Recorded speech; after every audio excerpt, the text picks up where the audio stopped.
जय भीम, नमो बुद्धाय। मैं संतोष कुमार बेस, आप देख रहे हैं तमाम बहुजन मीडिया। और आज इस वक्त मैं हूँ 26 अलीपुर, जो बाबा साहब का महापरिनिर्वाण स्थली माना जाता है। 26 अलीपुर, जो कि अंतिम सांस बाबा साहब ने यहीं पे ली थी। और हमारे साथ में, जैसे कि मैं कैमरे के माध्यम से दिखा देना चाहता हूँ कि ये मात्र शक्तियाँ जो कि अलग अलग भारत के कोने कोने से आई हुई हैं, और आज जो बाबा साहब के जो महापरिनिर्वाण दिवस के रूप में तमाम देश मना रहा है दिसंबर। आज इनसे हम जानेंगे कि जो 67 महापरिनिर्वाण दिवस है वो किस रूप में वो मना रही हैं और आज क्या संकल्पित होकर के जाना चाहती हैं। आपका सभी तमाम बहुजन मीडिया में स्वागत है। सप्रेम जय भीम, नमो बुद्धाय। सही में आज के दिन में चैत्य भूमि में अंत संस्कार जहाँ हुआ था, और आज के दिन मैं बड़ी भाग्यशाली हूँ कि जहाँ उनका अंतिम सांस चला गया, उसके बावजूद यहाँ उनकी स्मृति में जो एक स्मारक बनाया है, उस स्मारक को मैं स्मरणीय करने के लिए हम दोनों भी आए हैं। और हम नागपुर से आए हैं। वैसे तो चैत्य भूमि का वहाँ है, दीक्षा भूमि में मैं हूँ, जो ऊर्जा स्थान है, जहाँ दीक्षा ली थी बाबा साहब के, और बाबा साहब की इतनी स्मृतियों के संग, और हम इतनी सभी भाषाओं के लोगों के संग और यहाँ आए हैं, तो हमें बड़ा ही ताज्जुब लगता है कि हम कैसे पहुँच गए हैं। हमारे मन में भी नहीं था कि आज के दिन में हम यहाँ रहेंगे। हम बहुत दूर से आए, पर हम आप लोगों के हृदय के बहुत नज़दीक हैं। इससे पहले भी आप कभी आई थी यहाँ पे? आई थी, मुझे याद नहीं है, पर ये नहीं देखा था। ये नहीं देखा था, पहली बार आप आई? हाँ, नहीं, बाबा साहब का वो मुझे कोई है स्मारक, बुद्ध नहीं, 26 अलीपुर नहीं, पहली बार आ रही है। पहली बार। कैसा लगा आपको पहली बार? लगा माने बाबा, हमारे माता पिता ने जन्म दिया, लेकिन बाबा साहब ने हमें जीवन दिया। आज हमारे नए नए कपड़े, हमारे नए गहने और हमारी पर्सनैलिटी, ये बाबा साहब की देन है। क्योंकि बौद्धिक जो भोजन है हमें उन्हीं से मिला है। भोजन तो माता पिता से ये खाने का मिला है, लेकिन ये मिला है पहनने का, ये सभी कुछ हम लोग उन्हीं की देन है। बाबा सारे विश्व के हैं, बाबा साहब है, और जन्म देने वाले माता पिता को कोई नहीं पहचानता, हम ही पहचानते हैं एक अकेले। लेकिन बाबा साहब को इंटरनेशनल है, यानी ये दिमाग की बात है। हमारा दिमाग खाली देखने का, बोलने का है, लेकिन ये जो परिचय है हमारा अपना, उन्हीं के वजह से हमारा परिचय लिया जा रहा है। हमारी कोई परिचय था नहीं, हमें अपने मुंह से बताना पड़ रहा है, क्योंकि हमारे भावनाओं के साथ भी आप जुड़े हुए हैं। तो ऐसे बाबा साहब की हम बेटियां हैं, और बाबा साहब के ये लोग बेटे हैं, और आपके यहाँ आके तो मैं तो अभिमान से, गर्व से भर गई हूँ। और ये क्या स्तंभ भी है, यानी कोई चीज़ की कमी नहीं है। और ऐसे स्थान पे हम लोग हैं। 75 में मैं आई हूँ, 75 में मैं बेहतरी और तरतरी लेके आई हूँ। तो मैं नागपुर से आई हूँ, ऊर्जा भवन, ऊर्जा स्थान, ऊर्जा यानी पूरी ऊर्जा के साथ। तो मुझे लग रहा है कि मैं इस लायक हूँ या नहीं हूँ, पर आप लोग अभी उसी को बना रहे हैं, तो कोई हर्ज नहीं। मरने के पहले भी हमें कोई देख ले, इक्का दुक्का, अरे ये तो चंद्र प्रभा मून है, क्योंकि मेरा नाम है चंद्र प्रभा। मैडम रोकना चाहूँगा, क्योंकि आपके चेहरे पे काफ़ी खुशी नजर आ रही है। पहली बार आप आ रही है, मगर बाबा साहब की कहीं ना कहीं एक अंतिम इच्छा भी अधूरी रह गई थी। वो क्या थी? बाबा साहब कहते थे कि महिलाओं के विकास में ही सारा परिवार और सारा जग है, और महिला के ऊपर ही टारगेट था। तो मुझे लगता है कि बाबा साहब ने सभी के लिए किया है, लेकिन हम बड़े भाग्यशाली हैं कि महिलाओं के लिए तो बहुत बहुत किया है। और हम धन्य हुए हैं, हमारा जन्म हुआ जब बाबा साहब ने दिया हुआ दीक्षा दी है। और इसी के साथ में हमारे साथ में एक क्रांतिकारी लेडी, एक ऐसी लेडी हैं जो कि जेल में 26 दिन रह करके आई हैं, और आंदोलन में गई, मगर वो आंदोलन से घर तो वापस नहीं आ पाई, मगर वो जेल में ज़रूर चली गई। एक संवैधानिक एक तरीके से एक आंदोलन में, गोरखपुर का आंदोलन था, वो काफ़ी ऐतिहासिक अब वो आंदोलन होने जा रहा है, क्योंकि उसमें काफ़ी 10 लोग ऐसे लोग थे जो कि इसमें पत्रकार भी थे और कहीं ना कहीं सोशल एक्टिविस्ट भी थे, और उनको धर करके जेल में डाल दिया गया। कहीं ना कहीं वो आंदोलन को कुचलने की एक साजिश नज़र आ रही है, सरकार की तरफ से आ रही थी, मगर कहीं ना कहीं वो साजिश नाकामयाब हुई। हमारे साथ में इसी के साथ में नीलम बौद्ध जी, क्या कहना चाहेंगे? देखिए, आज के दिन पर मैं कहना चाहूँगी पहले तो कि वो अंतिम सांस जो इतिहास बन गई, वो अंतिम सांस जो इतिहास बन गई, और इतिहास बनकर इतिहास के पन्नों में ही स्वर्ण अक्षरों में दर्ज हो गई। अगर इस देश की समस्त महिलाएं चाहे वो किसी भी धर्म, क्षेत्र, भाषा, जाति की हैं, तो सबसे पहले उन्हें आज अभिमान और स्वाभिमान होना चाहिए कि हम उस देश से हैं जिस देश में परम पूज्य बाबा साहब जैसे हीरे नगीना पैदा हुए, जिन्हों को बराक ओबामा ने, मैं कहूँगी कि एक तरह से दुनिया का सूरज कहा।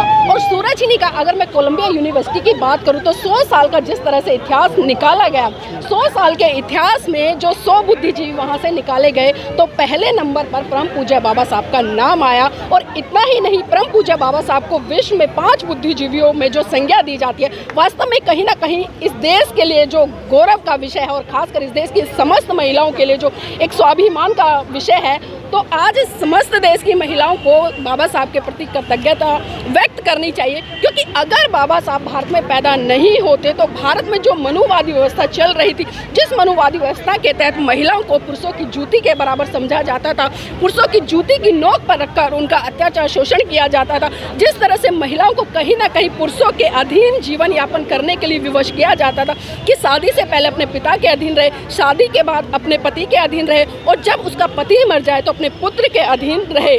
आप देखें कि इस गंदी व्यवस्था से बाहर निकालने के लिए जिस तरह से परम पूज्य बाबा साहब ने मनुस्मृति को 25 दिसंबर को तिलांजलि देते हुए भारत के संविधान में तमाम वो हक अधिकार सुनिश्चित कर दिए। आज भले परम पूज्य बाबा साहब हमारे बीच में नहीं है, लेकिन अगर मैं कहूँगी क्या संविधान के रूप में वो जीवित है तो कोई अतिशयोक्ति नहीं होगी। तो आज मैं कहना चाहूँगी तमाम देश के वासियों से, क्योंकि आप कहीं ना कहीं धर्म, क्षेत्र, भाषा से ऊपर उठकर एक महामानव की आज पुण्यतिथि मना रहे हैं, तो कहीं ना कहीं उनके प्रति आपके अंदर जो एक आदरांजलि का भाव है वो सही रूप से होना चाहिए। लेकिन मैं यहाँ पर कहते हुए बिल्कुल भी मुझे संकोच नहीं होता, ये पीड़ा होती है हर बार। मैं जब 26 अलीपुर रोड बाबा साहब के परिनिर्वाण दिवस पर आती हूँ, मैं पूरी दिल्ली का भ्रमण करके आती हूँ। अभी वर्तमान में जिस तरह से दिल्ली में अरविंद केजरीवाल जी की सरकार स्थापित है, वो बड़े बड़े वादे तो करती है, बाबा साहब का नाम तो लेती है, स्कूलों में संविधान पढ़ाने की बात करती है, लेकिन विडंबना है कि आज पूरी दिल्ली का भ्रमण कर देखिए, आपको एक भी पोस्टर, होर्डिंग, बैनर आम आदमी पार्टी की तरफ से दिखाई नहीं देंगे। वहीं दूसरी तरफ अगर मैं केंद्र में स्थापित भारतीय जनता पार्टी की बात करूं, जिस तरह से भारतीय जनता पार्टी आज मोदी जी बाबा साहब का गुणगान करते हैं, संविधान की बात करते हैं, संविधान को समानता के तहत स्थापित करने की बात करते हैं, लेकिन आज केंद्र सरकार की तरफ से भी इस तरह का कोई कार्यक्रम आयोजित नहीं हुआ।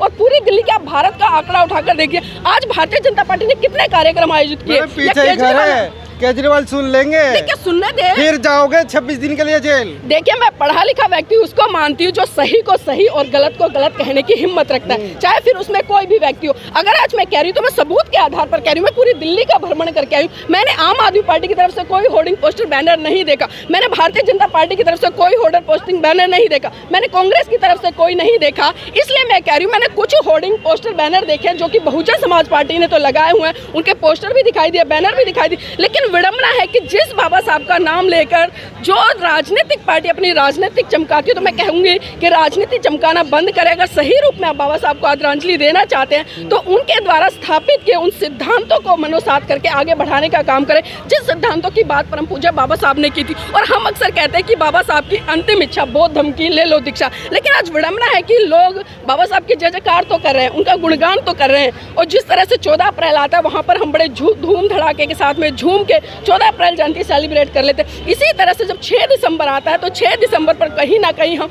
बाबा साहब के प्रति एक आदरांजलि का भाव रखते हुए उनको पुष्प अर्पित कर देते हैं। लेकिन यहाँ पर मैं तमाम बहुजन समाज के साथ साथ उन सभी लोगों से कहना चाहूँगी जो लोग आज संविधान के तहत चाहे आरक्षण ले रहे हैं, नौकरियाँ ले रहे हैं, एजुकेशन ले रहे हैं, या तमाम वो हक अधिकार ले रहे हैं, उनको समझना पड़ेगा कि जिस महामानव ने आपकी आज़ादी के लिए, आपके अच्छे भविष्य के लिए अपने 4 बच्चे कुर्बान किए, अपनी जीवन संगनी को कुर्बान किया, तो उनके प्रति एक सही भावना से आपको काम करना पड़ेगा, अन्यथा तो कितनी जय जयकार तक है।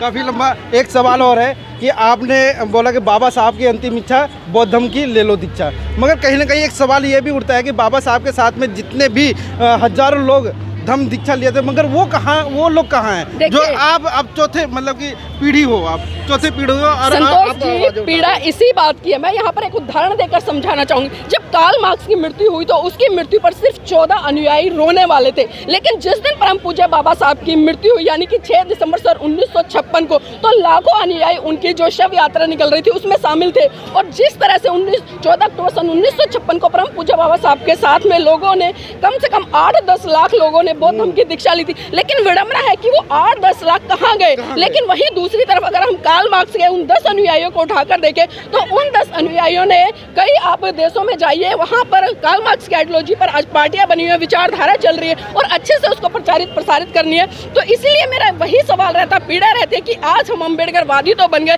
लेकिन बाबा साहब ने जो अंतिम शरण हमें दी कि आप बुद्ध की शरण जाइए। आज हम अम्बेडकरवादी हैं और कौन से अम्बेडकरवादी हैं? आज भी हम उस मनुस्मृति या उस हिंदूवादी व्यवस्था को ढो रहे हैं जिसके लिए परम पूज्य बाबा साहब ने साफ साफ मना किया। और जो भी अत्याचार शोषण आज हो रहे कहीं ना कहीं वो धर्म के आधार पर हो रहे हैं। अगर हम बात करें, परम पूज्य बाबा साहब अक्सर कहते थे कि इस देश में 2 संस्कृतियों की लड़ाई है और 2 संस्कृतियों की लड़ाई को जब तक ये बहुजन समाज का तबका नहीं समझेगा तब तक कुछ भी होने वाला नहीं है। अगर मैं वर्तमान की अभी बात करूं, आपने जिस तरह से राजस्थान का जो रिजल्ट देखा, भारतीय जनता पार्टी वहां पर सरकार बना रही है और जैसे ही वो जीते उसके 2 दिन बाद ही जिस तरह से बहुजन समाज पार्टी का एक पूर्व नेता रहा सुखदेव सिंह गोगी मेड़ा, उसकी हत्या कर दी गई गोली मारकर। तो आप देखिए कि ये चल क्या रहा देश में कि जो व्यक्ति सत्ता के खिलाफ जाकर बोलेगा, आपने जिस तरह से स्टार्टिंग में कहा कि जो 26 दिन की जेल यात्रा हमारी गोरखपुर की रही, आप भी उसमें इंक्लूड थे। हम तो पत्रकार हैं, हम सवाल करते हैं जनता से, हम जनता की आवाज़ बनते हैं और कहीं ना कहीं सत्ता पक्ष से सवाल करते हैं कि जो चीज़ें घट रही हैं, आम जनता के लिए जो काम करना चाहिए आपको क्यों नहीं कर रहे।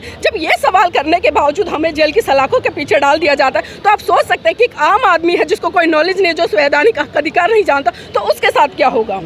आपके कल की जो फेसबुक जो लाइव थी वो कहीं न कहीं उसमें काफ़ी एक भावुकता भी झलक रही थी। क्या लगता है कि हम लोग जो जेल से बाहर निकल कर के आए और समाज जो है पीछे जो बैक मतलब कि आपके परिवार को या हमारे परिवार को कोई मोड़ करके देखता भी नहीं है, क्या मतलब क्या लगेगा कि मतलब आगे संघर्ष हमारी जारी रहेगी कि देखिए, बिल्कुल सही कहा। भावनात्मक रूप से कहीं ना कहीं एक भावुक होना स्वाभाविक से, क्योंकि मैं एक मनुष्य हूँ और मनुष्य में बहुत सारी संवेदनाएं होती है और संवेदनाएं व्यक्त करने का अलग अलग तरीका होता है। कोई क्रोध से व्यक्त करता है, कोई खुशी से व्यक्त करता है, कोई आंसू के माध्यम से व्यक्त करता है। लेकिन हमने देखा कि जिस तरह से बहुजन समाज के 4 पत्रकार दिल्ली से आने वाले, और वो पत्रकार जो लगातार हर मिशन मूवमेंट के आंदोलन को कवर करते हैं, हर बहुजन समाज की आइडियोलॉजी पर आधारित हर खबर को दिखाते हैं, जिसमें कि एक दिल्ली के सुप्रीम कोर्ट के एडवोकेट जयभीम प्रकाश जी रहे। लेकिन विडंबना की इन 5 लोगों के खिलाफ किसी भी बुद्धिजीवी नेता, चाहे मैं नेता कहूं या सामाजिक संगठन के नेतृत्व में जो लोग काम कर रहे हैं, जो धार्मिक संगठन की अगुवाई करें, किसी भी एक व्यक्ति ने आकर सोशल मीडिया पर 2 शब्द लिखने का प्रयास नहीं किया।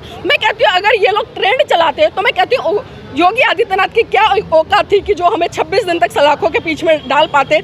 तो ये कहीं ना कहीं वो भी भावते हैं कि बहुजन समाज आज बहुत बड़ा तो है, लेकिन कहीं ना कहीं वो टुकड़ों में बटा हुआ है। चाहे मैं राजनीति की बात करूँ या धर्म की बात करूँ, सामाजिकता की बात करूँ, आज संगठन बना लिए। देखिए, संगठन बनाना बहुत अच्छी बात है, मैं संगठन के लिए मना नहीं करती। मैं अक्सर कहती हूँ कि संगठन बनाए या कोई बुराई नहीं है, लेकिन जब आपके हक अधिकारों के खिलाफ उनका दमन होता है तो आपको सभी संगठनों को इकट्ठा होकर आवाज उठानी चाहिए। बाबा साहब की पीड़ा क्या थी कि संगठित हुए, वो बार बार करते थे कि संगठित कब होंगे हम, कब हम संगठित होंगे। और वही कारण है कि धीरे धीरे करके आपके हाथ से सत्ता भी निकल गई। धीरे धीरे करके जो भारत पूरा बौद्ध में होता था, आज वो भारत भी कहीं ना कहीं अब देख सकते हैं कि हिंदूवादी व्यवस्था के तहत आज जितने अत्याचार शोषण हो रहे हैं, तो ये दिन दूर नहीं है। अगर बहुजन समाज सही समय पर नहीं जागा तो उसके साथ में काव्या बोग की तरफ से एक सवाल है जी। सवाल है कि आज हम जिस जगह खड़े हैं यहाँ पर बाबा साहब ने आखिरी सांस ली, यहीं पर दम तोड़ा था अपना, और उसके बाद भी यहाँ पर हम जो हम कहें बौद्ध धर्म की स्थापना नहीं हो पाई, लेकिन हिंदू धर्म की स्थापना जरूर हो चुकी है रिसेंटली। देखिए, बिल्कुल सही कहा। पिछले दिनों अभी जिस तरह से हमने देखा कि यहाँ पीछे नीचे प्रांगण है, वहाँ पर जो विश्वकर्मा डे था उस पर हवन किया जा रहा था। तो समाज के कुछ बुद्धिजीवी लोग आए, उन्होंने उसको रोकने का प्रयास किया। यहाँ पर पुलिस भी आई और काफ़ी कार्रवाई भी यहाँ पर हुई थी। लेकिन विडंबना ये है कि जो धर्म की बात कर रहे हैं कि जिस धर्म को परम पूज्य बाबा साहब ने इस देश में नहीं बल्कि बाहर भी स्थापित करने का काम किया, आज किसका काम है धर्म को स्थापित करने का। आज धर्म को स्थापित करने का काम है धर्म गुरुओं का। आज जो धर्म गुरु है सही मायने में वो क्या कर रहे हैं? कड़वी बात है, बहुत सारे लोगों को शायद बुरी लग जाए। आज अब जितने भी धर्म गुरु हैं आप उठा कर देखिए, मंचों से भाषण देते नजर आते हैं, जातिवाद की बात करते हैं, आरक्षण बचाओ की बात करते हैं, संविधान बचाओ की बात करते हैं। अब धर्म गुरुओं का काम ये रह गया है कि वो जातिवाद पर बात करेंगे, आरक्षण पर बात करेंगे या संविधान को बचाने की बात करेंगे। यहाँ पर शायद बुरी लग जाए, लेकिन मैं सभी धर्म गुरुओं से कहना चाहूंगी जो बौद्ध धर्म के अनुयायी हैं, कहीं ना कहीं जिन लोगों पर परम पूज्य बाबा साहब ने विश्वास जताया या जिस धर्म को स्थापित करने के लिए महाकारुणिक तथागत बुद्ध ने अपना पूरा जीवन समर्पित कर दिया, सम्राट अशोक ने अपना जीवन समर्पित कर दिया, यहाँ तक कि उनके 2 बच्चे थे, एक बेटी थी एक बेटा था, उनको भी मतलब धर्म पर पूरी तरह से समर्पित कर दिया। लेकिन विडंबना ये है कि आज का जो धर्म गुरु है सिर्फ वो मंच लगाते हैं, भाषणबाजी करते हैं, आरक्षण बचाओ, जाति बचाओ, इस तरह की बातें करते हैं, लेकिन सही रूप में जो धर्म का प्रचार प्रसार होना चाहिए वो नहीं हो रहा है। क्योंकि धर्म सबके लिए है, लेकिन पर्टिकुलर आज के हमारे बौद्ध भिक्खु भी कहीं ना कहीं जातियों में बनकर रह गए और वो भी सिर्फ अपने समाज तक ही सीमित है। एक आखिरी सवाल के साथ में मैडम का मतलब आपका काफ़ी मतलब इंटरव्यू हो गया, और क्या लगता है कि आज जैसे जिस प्रकार से आज का जो दिन है बाबा साहब का महापरिनिर्वाण दिवस 14 अप्रैल आता है और उसके बाद तथागत बुद्ध का जो आता है जन्मदिन, मतलब ऐसे बहुजन महापुरुषों के दिन तो लोग इकट्ठे हो जाते हैं, एक छतरी के नीचे तो रहते हैं, मगर कहीं ना कहीं जब वो बाहर अगर वो दिन ख़त्म हो जाता है वो कहीं ना कहीं बिखरने का काम करते हैं। इवन मैं इंक्लूड करता हूँ कि आप महिला हैं, अब महिलाओं की भी बात करना चाहता हूँ। जी हाँ, आपने देखा होगा कि नॉर्थ इंडिया में जो कल्चर है कि मतलब ऐसे लोग रहते हैं, उनका कुछ होना चाहिए इंतजाम। सही मायने में हमने बाबा साहब के इशारा या बाबा साहब के मार्गदर्शक तत्वों को समझा ही नहीं। बाबा साहब ने हमें क्या समझाया और हम क्या करें। बाबा साहब को सर पर उठा के नाच तो रहे लेकिन दिमाग के अंदर नहीं ले रहे। बाबा साहब ने बौद्ध धम्म दिया, इसका मतलब सद्धम्म दिया। सद्धम्म का मायने ये होते हैं कि सर्व धर्म को साथ लेकर, सर्व जातियों को साथ लेकर। लेकिन आज भी हमारे लोग जब रोटी बेटी व्यवहार करते हैं उस समय हम जाति जाति में बटे हुए नज़र आते हैं। हम जब देखते हैं कि बेटी देखने जाना है तो मैं चमार हूँ, मैं महार हूँ, मैं वाल्मीकि हूँ, मैं यूँ हूँ, तब हम बौद्ध बिल्कुल भी नहीं रहते हैं। हमें बौद्ध होना बहुत ज़रूरी है। बौद्ध का मतलब मानव मानव एक समान, जो बाबा साहब ने हमें विचार दिया या विचारधारा दी उसके हिसाब से हमें चलना चाहिए और उस हिसाब से हम चल नहीं रहे। इसीलिए हमारा आंदोलन, हमारा धार्मिक आंदोलन हो, सामाजिक आंदोलन हो। महिलाएं भी ना कहीं अगर उनको बताया जाता है कि मांग में सिंदूर नहीं लगाना है, बिछुआ नहीं पहनना, तो आज के दिन जो सिंदूर पोंछ के आ जाती है और बिछुआ हटा के आ जाती है। मेरे तरफ देखिए, मुझे आपने आपको नहीं कह रहा हूं मैं, एक बताना, महिलाएं जो हैं हम वही प्रयास कर रहे हैं। और अभी हमने कम से कम 50 महिलाएं देखी होंगी जो ना सिंदूर लगाती है ना बिंदी तो एक फैशन के तौर पे लगा सकती है, लेकिन ना उंगलियों में बिछुए है, क्योंकि ये बंधन का प्रतीक है, गुलामी का प्रतीक है। हमारी महिलाओं को समझ चुका है। लेकिन जो बाज़ार है, जो हमारा मार्केट है, वो महिलाओं को केंद्र में रखते हुए अट्रैक्टिव एड्स देता है, एडवर्टाइजमेंट करता है और वहीं पर महिलाएँ कहीं ना कहीं फंसती है। तो ये हम सबका दायित्व बनता है कि हमारी महिलाओं को इन चीज़ों से बाहर निकाला जाए। अभी आपने देखा होगा कि हमारी महिलाएं भाई पैंट शर्ट में, ये सामने हमारी पत्रकार है अभी जो बोली वो भी है, तो हम इक्वल रहने की कोशिश कर रहे हैं और इक्वल रहना चाहिए। और बाबा साहब ने हमें इक्वलिटी दी है। धन्यवाद। तो बाबा साहब ने इक्वलिटी दी है, मगर इतनी भी महिलाओं में या समाज में जो आज का जो दिन है एकजुट होने का तो दिन है, मगर ऐसे ही संगठित रहने के लिए बाबा साहब ने कहा है कि ऐसे ही संगठित रहिए और अपना राज्य कायम स्थापित कीजिए इस देश में। जैसा कि आज 5 राज्यों का जो रिजल्ट उठाते हैं, देखते हैं, वहाँ पे कहीं ना कहीं ये साबित होता है कि जिस प्रकार से हुआ की सियार की तरह अगर आप चिल्लाते हैं और एक सियार चिल्ला। आप इस वीडियो के बारे में अपनी राय अवश्य दें तथा वीडियो को लाइक, शेयर और कमेंट्स साथ साथ चैनल को सब्सक्राइब करना न भूलें। धन्यवाद।